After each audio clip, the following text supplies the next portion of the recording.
People can go overseas too, but this is a whole new one. And this one offers a lot of money. And that's why people are like moving towards this. And this is also different than Unrivaled.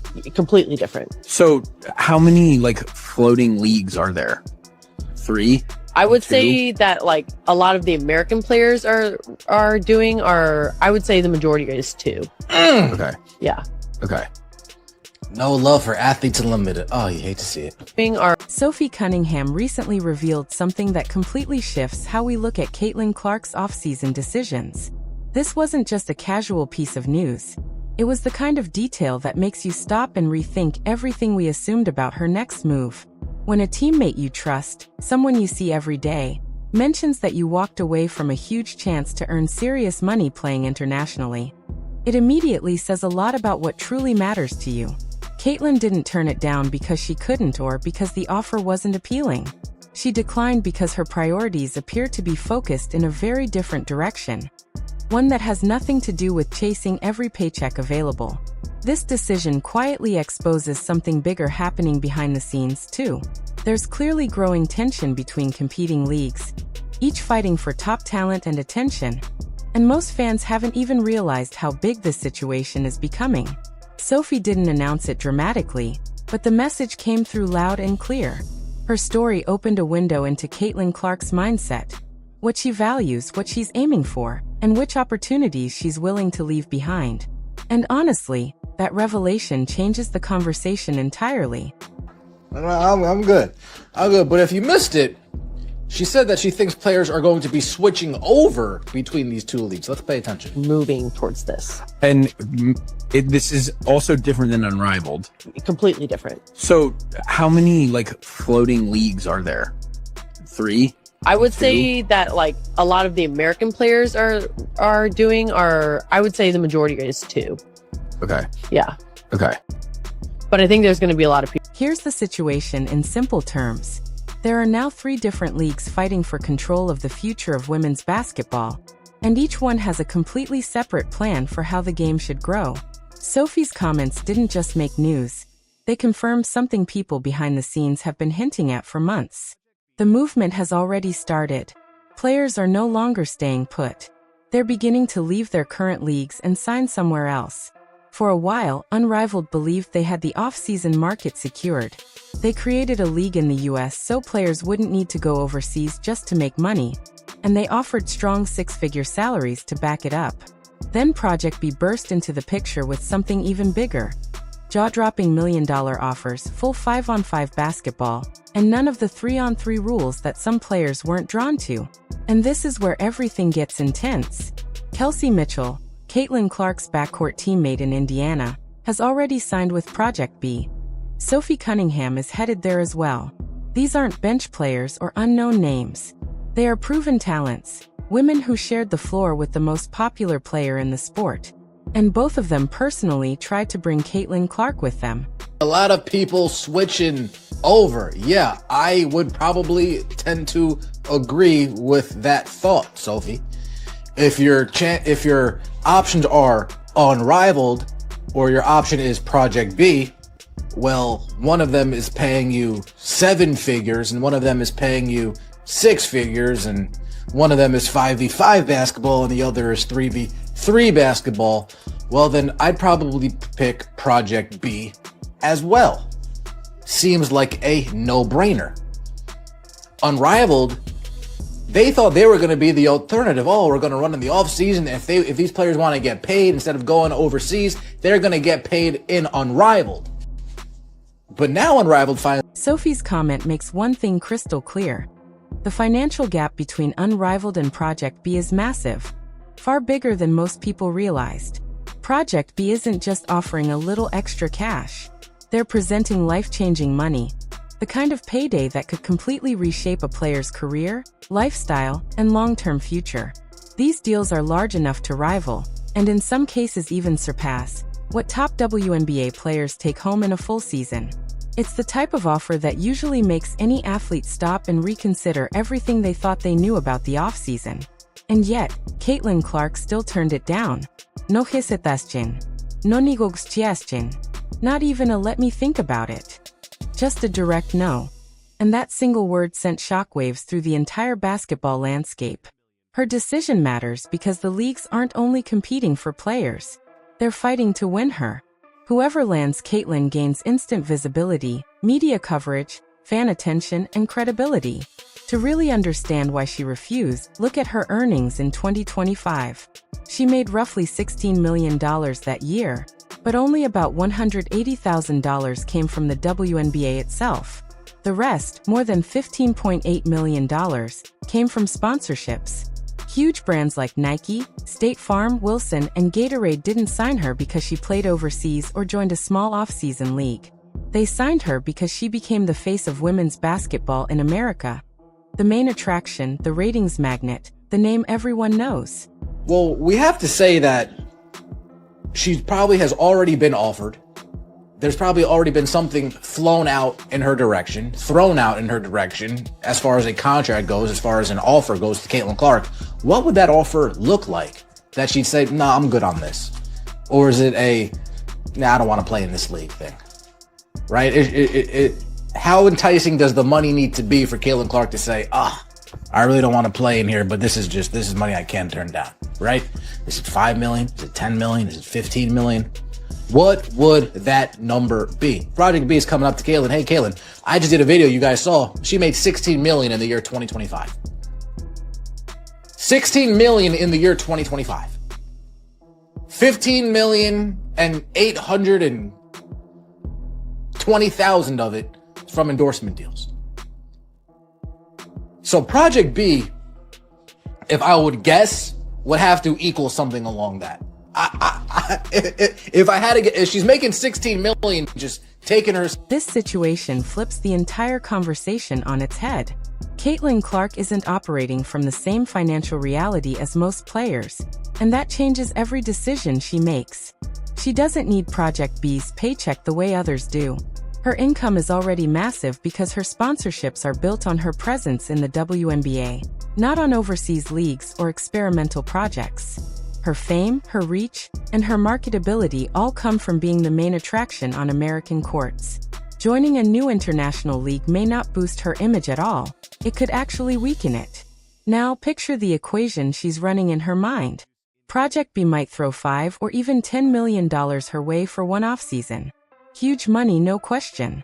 But if joining that league disrupts her brand or limits her WNBA visibility, she could lose endorsement deals that are worth far more over time.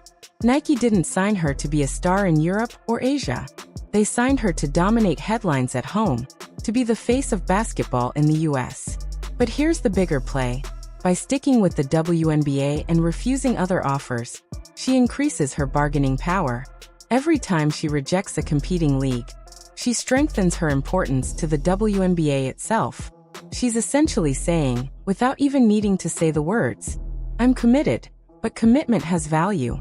With a new media contract coming and league revenue climbing, Clark is in the perfect position to negotiate. She can walk into the next CBA discussions and confidently say, I could chase millions elsewhere, but I'm choosing to elevate this league. Now show me that loyalty pays. Players are going to be switching. Unrivaled's cooked. Unrivaled is cooked like a Thanksgiving turkey. I know I'm a week behind. Unrivaled is done. Finished. Kaput. If Unrivaled is existing past 2027, I would be shocked and amazed. But again, what type of players would they even have in the league at that point? Nafisa Collier, Brianna Stewart, cool. Who else? The stud buds? I ain't watching no stud buds. Who else would be Unrivaled? Paige cut it out. Cut it out. Unrivaled better call Kathy Engelbert and say, hey, we could. Now here's the part that has Unrivaled's leadership sweating. Their entire identity was built around being the off-season home for top WNBA athletes. They lined up investors, secured training facilities, and designed their 3-on-3 structure to keep athletes fresh without overworking them. They even leveraged the names of Brianna Stewart and Nafisa Collier, two massive WNBA stars, to instantly give the league credibility and pull in talent. Everything was moving according to plan. Then, out of nowhere, Project B stepped in with far more financial muscle and a more traditional 5-on-5 format. No unusual rule sets, no experimental style, just real basketball paired with eye-popping salaries. Suddenly, unrivaled six-figure offers don't look groundbreaking anymore. Compared to what Project B is putting on the table, they look more like a respectable option, not a life-changing one. And Sophie Cunningham isn't exaggerating. Players will move. Contracts will be reconsidered, verbal agreements will dissolve, and many athletes will chase the league offering the biggest payout. Unrivaled can't fight that with money. They don't have the same resources.